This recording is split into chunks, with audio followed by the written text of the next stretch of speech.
early on in the pandemic, when I was losing my goddamn grip, I started to drink, and I drank some more, and then sometimes I drink more than that. And I wouldn't start until 7 o'clock. I showed some discipline, but there were some days I pulled the blinds and went, fuck it. I was big on the vaccine, and one of the reasons is because I didn't want to fucking die!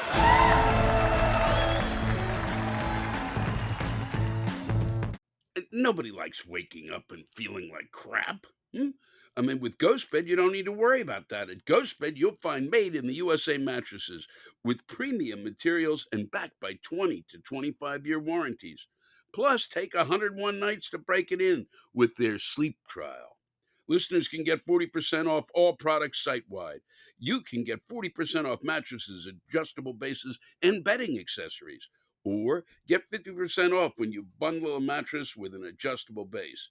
Use promo code LEWIS, L-E-W-I-S, at ghostbed.com/Lewis for 40% off site-wide. Limited time only. So come on, let's do it now. So you've probably heard about the positives of microdosing. You know, that just right feeling when your body and mind are really at peace. Like after a workout, that's never happened for me. Or a nice long shower, more my style. Now, when you're relaxed, focused, and a little energized, that spot, microdosing helps you get into that zone easier and stay there longer. Today's show is sponsored by Microdose Gummies. Microdose Gummies deliver perfect entry-level doses of THC that help you feel just the right amount of good. I take the Wildberry. Why? Because it helps put me to sleep like a baby. Well, not a baby, a cranky, colicky baby who really needs to get to sleep. And it does the job. That's the one I'd recommend if you're having trouble sleeping. And to learn more about microdosing THC, go to microdose.com and use code LEWIS, L-E-W-I-S, to get free shipping and 30% off your first order. Links can be found in the show description, but again, that's microdose.com and code LEWIS. This could all go horribly wrong at any minute. Hello there, and welcome to Lewis Black's Rantcast 127, entitled Fire Drill, Awooga, Awooga, Awooga, Emergency, Please Start Walking Now. No, stop. Please start walking now. No, stop. So that's the title of it, and you'll see why shortly. And really, I don't know where the rubber chicken is. He sent me this hat, and it doesn't seem to have a place really. And I don't wear hats normally. I wear a hat to play golf. Occasionally, I wear a baseball hat if I go to a baseball game, something like that. But this is totally out of place for me. And but let me know what you think. And is the rubber chicken duping me? Or maybe he's put something in the hat that will make for a very bad, irritated scalp, which is just not good. I think he's a bitter chicken at this point, and I think this is a Bruce. But let me know what you think about the hat, because really, if it works, I'll wear it, because it's good to, I won't even go into the reasons I'm doing it. It's so sad that it's kind of pathetic that I'd wear the hat. But basically, we had a very exciting week. We went to Fort Worth and played the Bass Hall there, which I wanted to play there since I first played there, and years and years and years of trying to get in there. I finally get in there, and what happens? Fire drill, and so we had the whole thing on tape, and I just wanted to share with you that moment where things you've been waiting for, in the dream, going back to playing a room that you've thought is really one of the great rooms in the United States, one of the great rooms anywhere for performing. And you get back there and you all excited, and then you just get it right in the nuts, don't you? Well, you'll see. But then there's a part of me that, kind of gets a kick out of when things go awry, but really not. I would have preferred it to happen somewhere else. And the big news this week is they claim that Dan Snyder is selling the team. I don't believe it until it's written down and he's on a plane and he leaves like Nixon. And and we all kind of go and wave because if you read all you want about it, it'll give you an idea. It's like it's like Kim Jong-un running a football team. Okay, that's what it's like. And never have I heard sports writers write about him or talk about the city of Washington and the amount of fear and loathing we had with him. Unbelievable. More on that another time. And here, for your enjoyment, is the fire drill.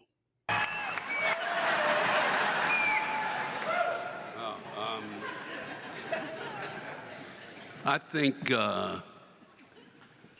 that music builds kind of a false expectation. And I'm the one who chose it. And it's just stupid. I mean, that's a stupid fucking choice. Come out to that. Come out to Metallica. I mean, what planet am I fucking on? It is. I mean, come on. You hear that music and you fucking look over there and you think, wow, I can't wait to see what comes out. But they're jugglers and fucking sword swallowers and fire eaters, gymnasts. Simone Biles even might show up. Then some big giant cats shitting everywhere. God, fuck, even I'd go to that show. And instead, you look over there and out comes one aging Jew.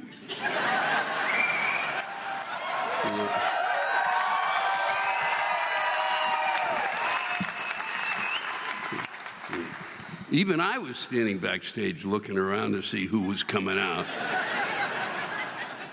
Then I realized it's just me. Oh, the disappointment. And I know that there are people here this evening that have never seen me and don't really know who they came to see because they didn't, go online and try to find out. Proceed immediately and in orderly manner. Do not run to the nearest exit. That couldn't be more perfect.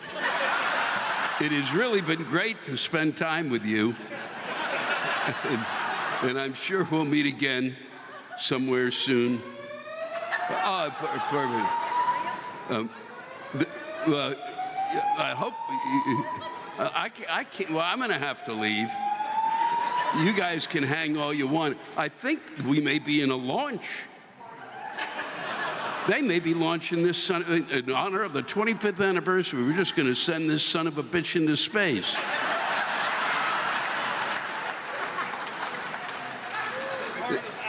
Is this right?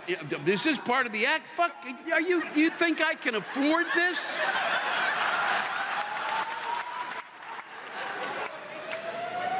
Good God. Wow. Is this real? Well, I mean, they're checking to see if it's real. Well, you can't rely on me because my smell is shot. What? As your opening act, I'm contractually obliged to act as your human shield.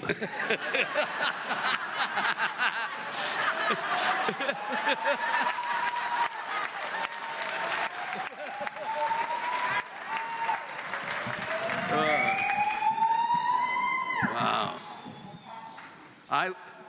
I was just telling Jeff the other day, literally, this has only happened one other time in my life, and I was at a place called Knuckleheads.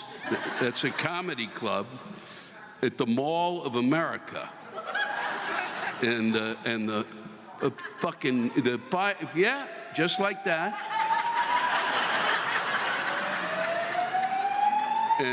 But there I was happy. It was like, this is great. And then I walked around the audience and just said that they were going to have to go, because I was going to go home. And I did the entire act while the thing never stopped. It's good. It's a lot like what's happening here. The one other thing is I'm glad I'm not epileptic. I'd be flipping out. We got to turn the house lights on for a second. So they think they know where the alarm is set from. Okay. So we can, you know what I mean? All right. So we don't have to stop, but the house lights have to. No, just the house lights have to come up, just so we can find out what's going on, and in case any of you have to go to the bathroom.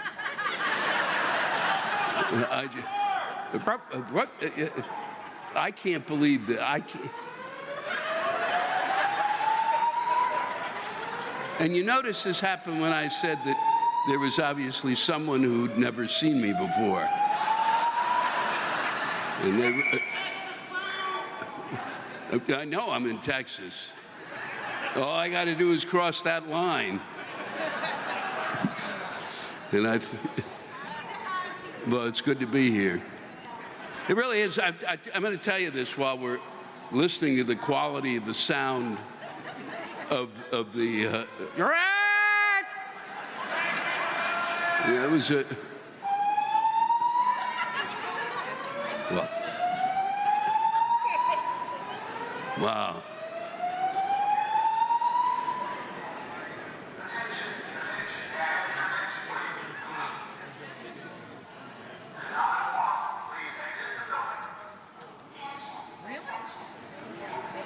Now that sounded like a real person. That you can't fuck with people on that level.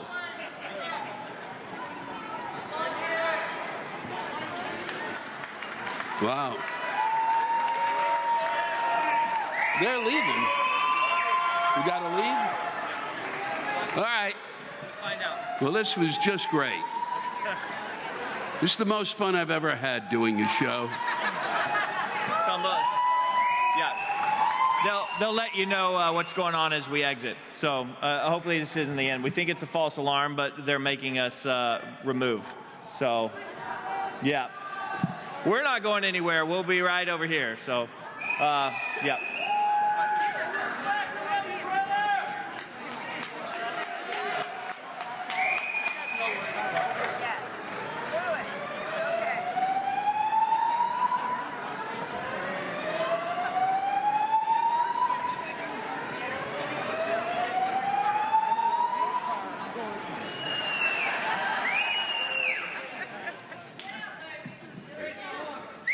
I'm just gonna start over.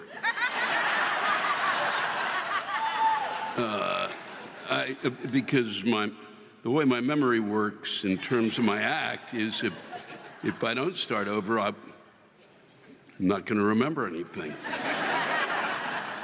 Well, that was really that's I'm just gonna explain it. I've waited I don't know how many years to come back and work Bass Hall. I mean, I'm serious about this,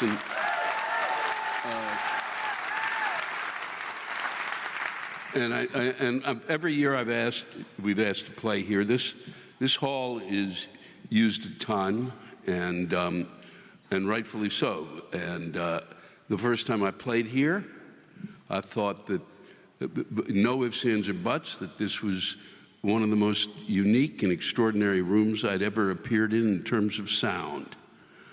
Because I'm a comic and I speak to you, the quality of the sound in this room is impeccable. It is stunning. If you're having trouble hearing me, it's your fucking fault.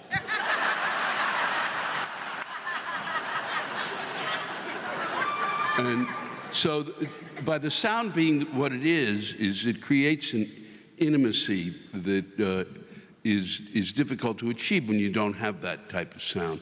And I mean it, so I've kind of wanted to come back here and sort of finally walk on this stage again after years. And 8 minutes into it, hear what was the most perfect fucking fire alarm inside of a theater. It doesn't get, you don't hear that in other theaters. In other theaters, They actually take a duck and squeeze it and goes, honk, honk, honk. So this was really unique, and I felt, oh, it really, you know how fucking, God damn it. To fucking wait all this time to come back here and then have God go, hey, here's a little something.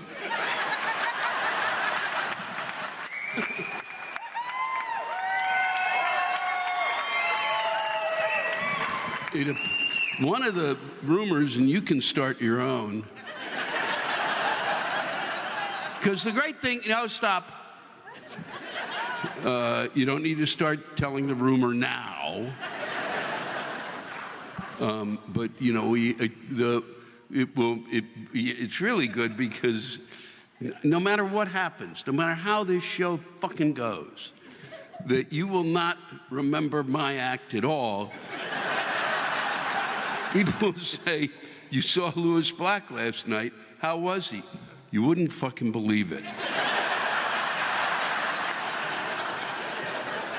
And then you'll talk about that. And then, how was he? And they go, well, he couldn't remember his act.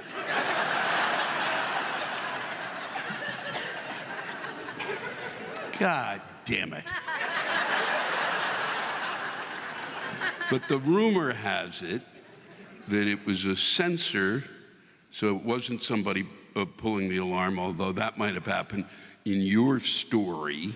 But it was a censor went off in the men's room.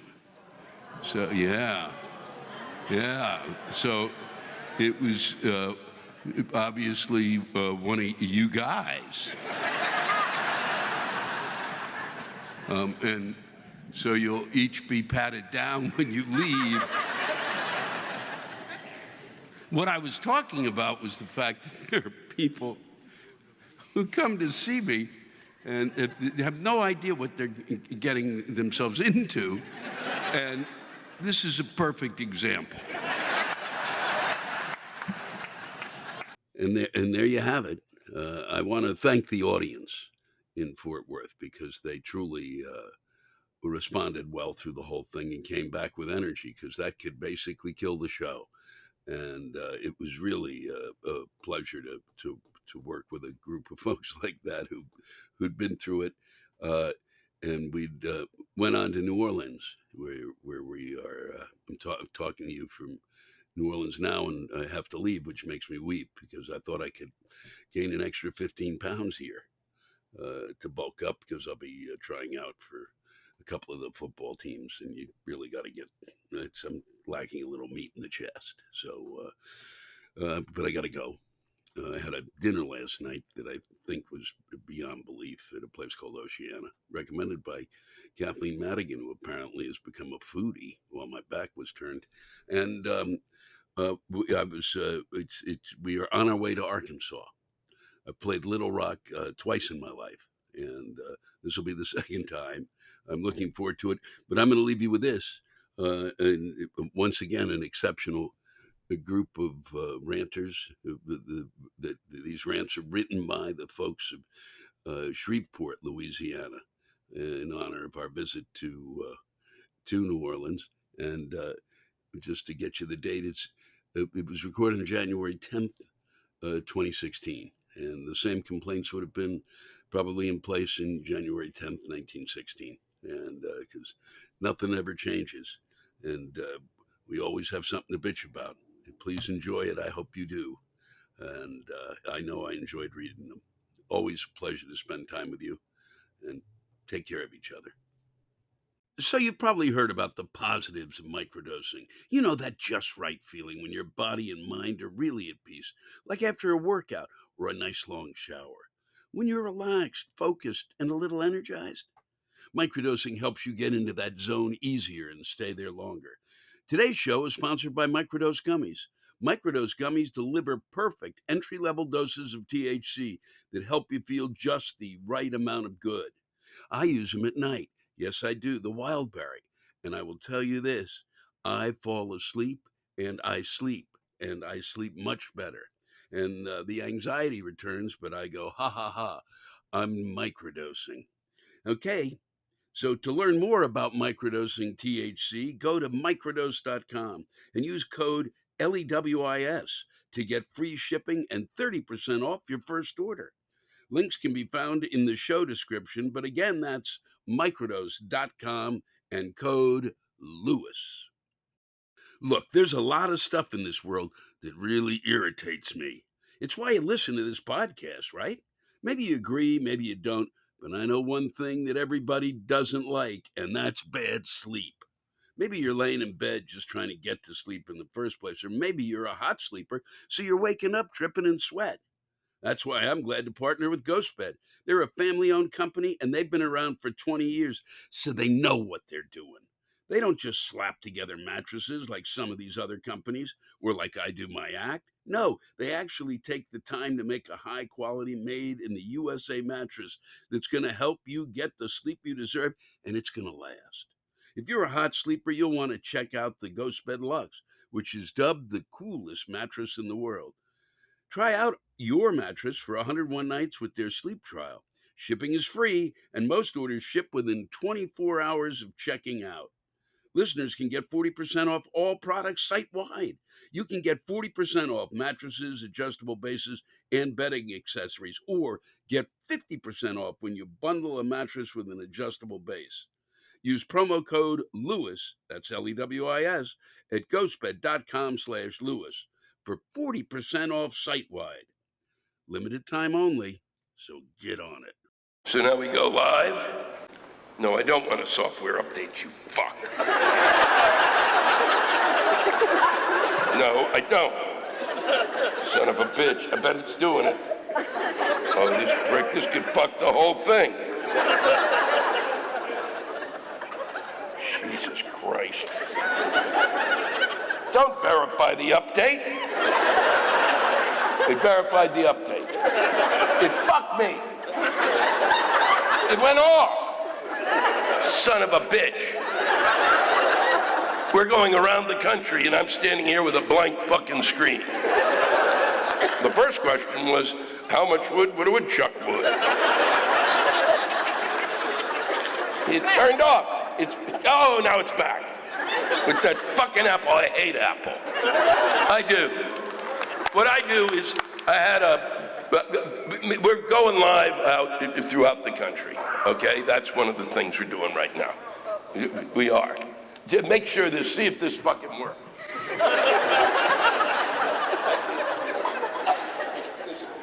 I'm filing suit against this establishment because I just went blind looking in these lights.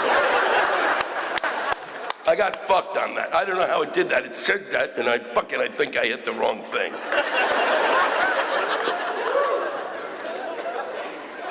Yeah, I know, I'm updating it. Here, I'm updating it.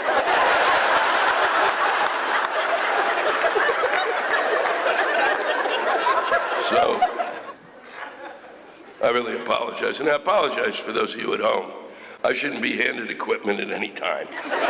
Anything technological, I have no clue. But we're coming to you from the Municipal Auditorium, and we couldn't be more excited.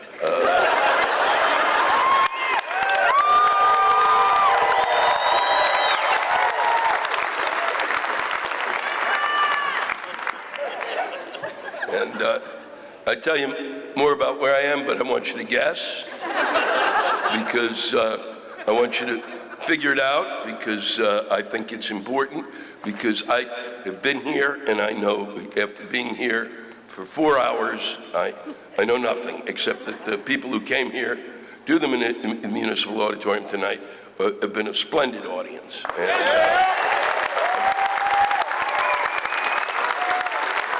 I couldn't have enjoyed spending time with them more. It's been really terrific, and you're going to want to come here. And the reason you want to come here is you're going to come here and see it, and then tell me what the fuck I should see when I come here again. The clue is Louisiana hayride. That's right. Which I think has to do something with 2 penises, a pizza, 6 or 7 hookers, the hedgehog, and a side order of fries.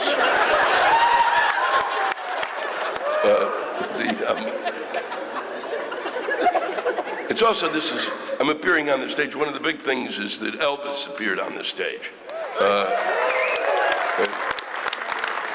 And they can't seem to let that go.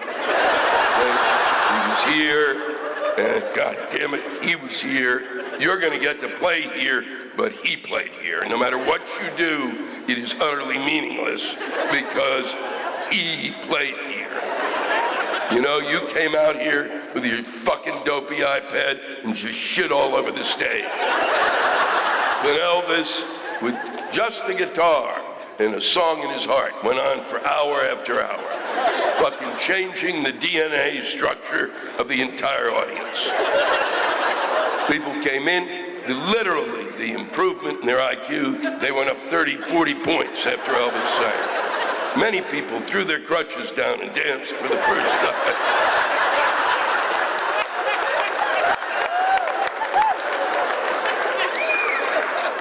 He was the first one in modern times to turn loaves into fishes. He did a brilliant job with that. While singing really Jailhouse Rock, that was what it was extraordinary. And then it's also I guess if they say it's because, wow. Yeah. Thanks, Ben, I'm sorry about that. He'll yell at me later. This is where the famous line, "Elvis has left the building," was spoken. And it wasn't spoken the night that he performed there. It was 3 weeks later. And someone very drunk was watching there was a hack act that night. And they raced to the mic, and when the person left the stage, he flashed back and went, "Elvis has left the building." It had nothing to do when the original Elvis left. I don't even know why they brought it up. And I think that's a great thing that he said that Elvis has left the building, but I never knew how important that was until I came here to Shreveport. Apparently, it is the only famous thing said by anyone in the entire history of this community.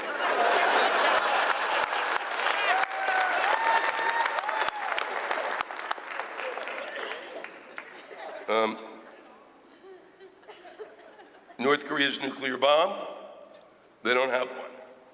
So fucking don't worry about it. I'm telling you, they don't have it.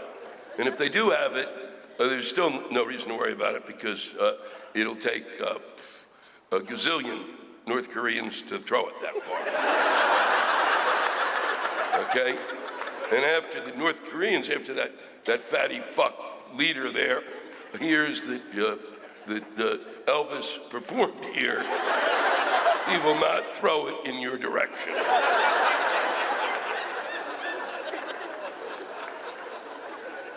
Self-checkout machines and their ability to fuck the human mind into pure anger and frustration. I don't like them. I don't use them. I go immediately to a human being.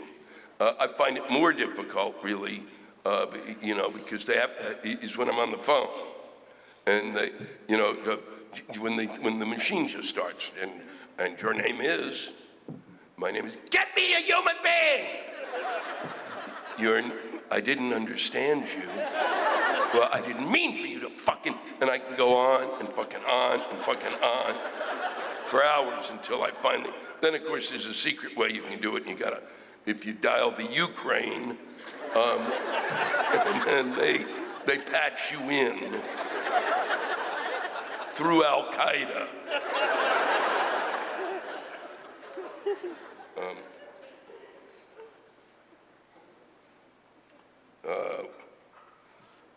How has my welcome been here in the Deep South? It's been good. I love you too.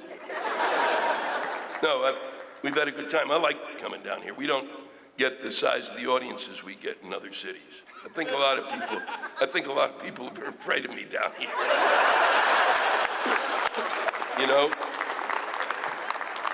I should have just said I'm an Elvis impersonator. But no, we don't. But I don't care. I'm thrilled to. I'm serious.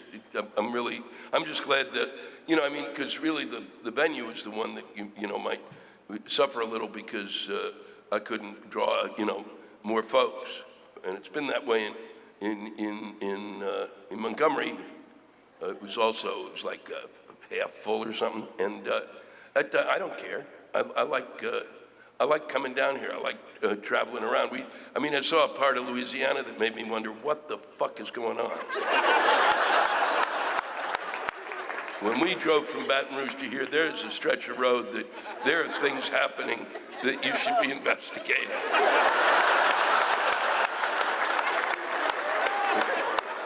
There's just trailers that seem to be next to a nice house for no apparent reason.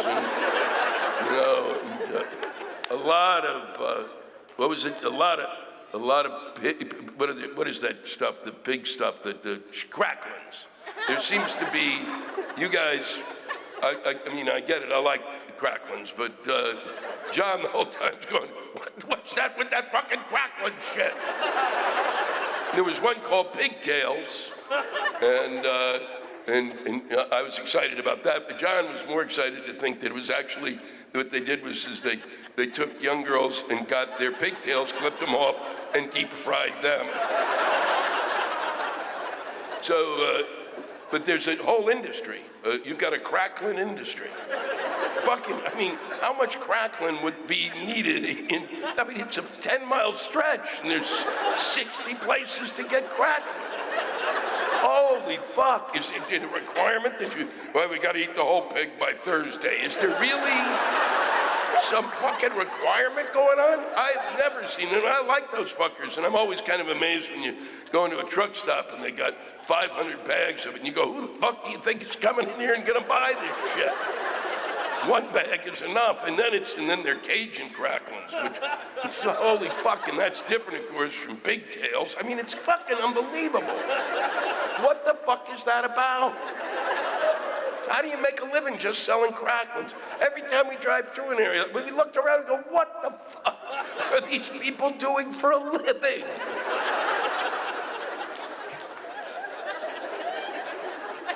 And I'd like to know, because I might want to instead, you know what, maybe that's where I put Jewy's gun shop. There's plenty of space for it.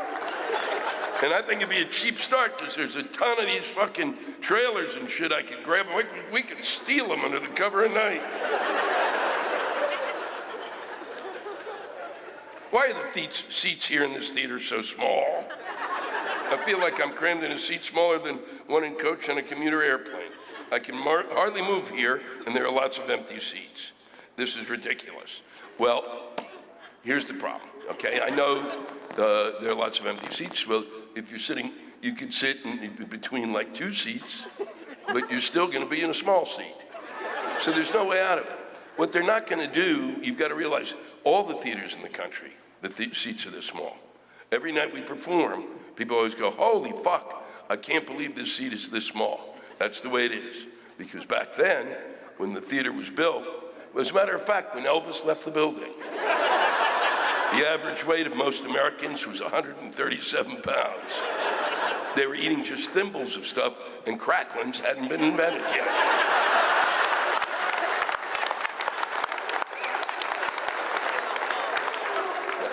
So I'm not going to go out and tell the owner of this theater, hey, your audience wants you to fucking cut the seating capacity, because he'll punch me right in the snout. So no. So that's the reason it is, and that's the way it's always going to be that way. Until, if you want, then if what you want is a comfortable seat, you got a choice. You want a comfortable seat, you can go to a movie theater and do that. And see whatever the fuck's out there. And you can go watch Star Wars. Well, don't bother me with your fucking questions. I'm not going to appear in a movie theater.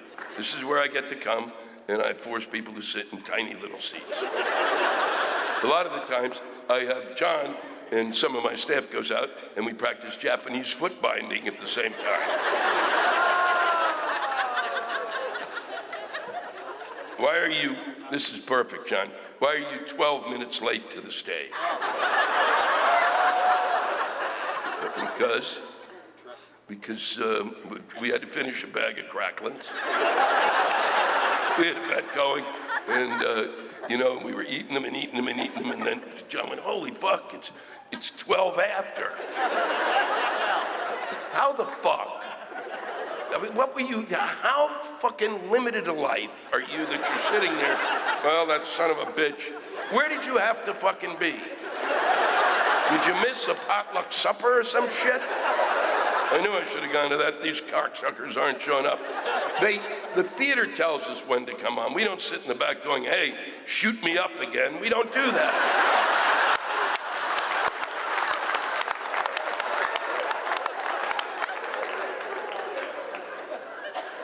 It takes 20 years in the military to get a pension, but only 2 years in the Senate to get a lifetime pension. Isn't that incredible? 20 years in the military.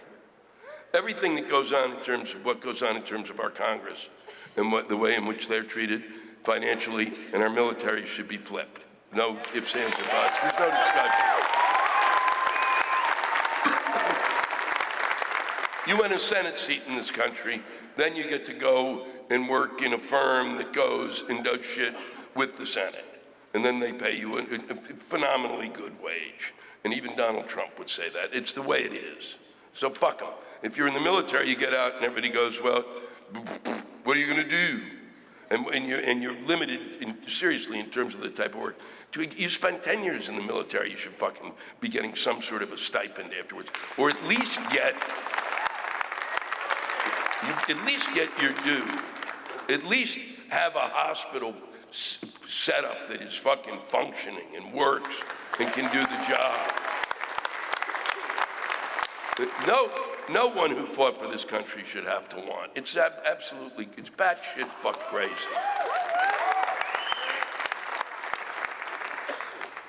Why the fuck do people like the Big Bang Theory?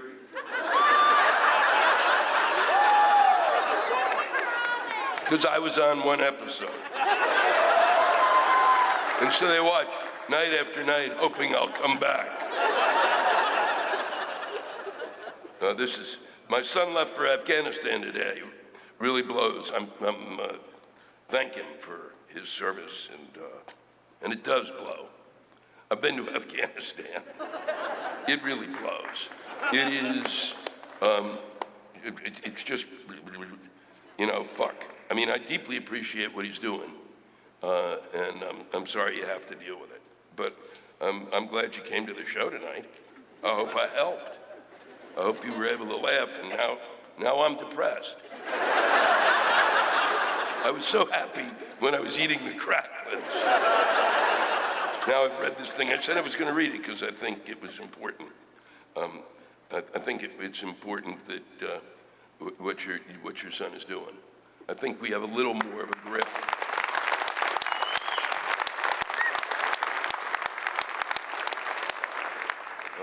From what I know, we have a little more of a grip because they're calling me all the time for military advice. Seriously, on this side, I'm a military consultant. What do you think we should do in Afghanistan, Louis? I think, well, indoor plumbing would be nice. They don't have it. They don't fucking have it! But from what I can gather, we know more about what we're doing there than we do a lot of the other places. I mean, the good thing is it's kind of separate from the complete fucking hellhole that is the Middle East at this point. Afghanistan is in and of its own self. It is something. I'm getting a lot of things from folks that are just their rants, and the reason I like to read them is because they're very personal, and so as opposed to what we, and a lot of it is really gives me a good sense of what people are going through on a daily basis, and makes me glad that all we're doing is wandering around from village to village, because holy fuck, there's some shit happening out there that would exhaust, I'd have 6 guns by now.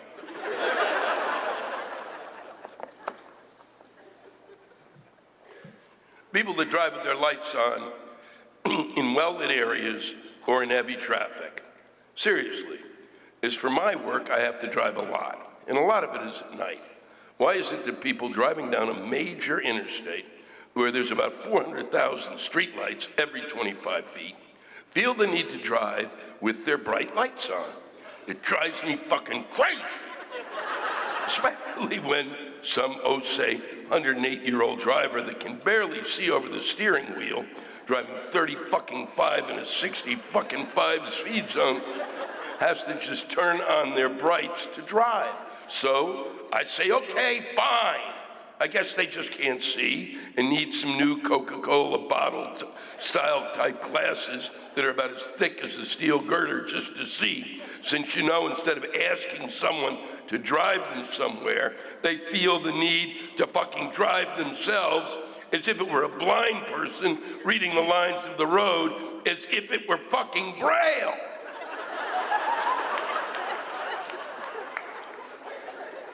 Anyway, so as I go the speed limit past these dumb shit douchebags, I get immediately blinded by these fucking bright lights. Some of the fucking lights are, of course, these goddamn super fuck bright LED lights,